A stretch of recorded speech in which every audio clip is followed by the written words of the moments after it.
වෙලාවට පවත්වීම විතරක් නෙවෙයි අධ්‍යාපනයේ වගකීම විය යුත්තේ.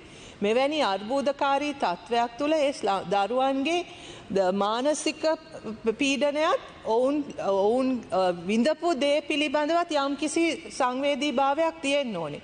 එතකොට විභාග දින නියම කිරීම විතරක් නෙවෙයි.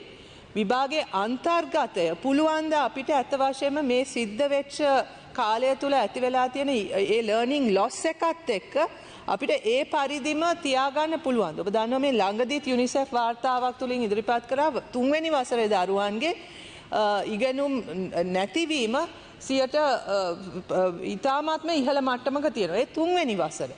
හැබැයි ඒක අනිත් දරුවන්ටත් එසේම බලපාන්නේ නැති. අපි ඒ තොරතුරුවත් දන්නේ.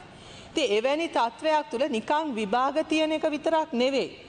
ඒ දරුවන්ගේ මූණ දුන්න ප්‍රශ්න, ඒ මූණ දුන්න ආතතියටත් යම්කිසි විදියකට ඒ ආතතියට වැඩි වෙන විදියට අපි විභාග ක්‍රම තියෙන එකත් වැරදි. ඒතකොට විභාග අවසන් කරනවා විභාග කරිකියුලම් එක ඒ ගුණාත්මක භාවය රඳා පවතින අතර රඳා පවත්වා ගන්නා අතරම නමුත් මේ සිද්ධ වෙච්ච දේවල් වලටත් යම්කිසි විදියකට දරුවන්ට සාධාරණයක් සිද්ධ විය යුතුයි. නිකන් වෙලාවට විභාගේ තියෙන එක විතරක් නෙවෙයි ඔවුන්ගේ මානසික සෞඛ්‍ය පිළිබඳව ඔවුන්ට විඳින්න සිද්ධ වෙච්ච පීඩනය ගැනත් හිතලා සාධාරණ තීන්දුවක් ගන්න කියන ඉල්ලීම කරමින් මම නතර වෙනවා. බොහොමත්ම ස්තුතියි. බොහොම ස්තුතියි ඔබතුමියට.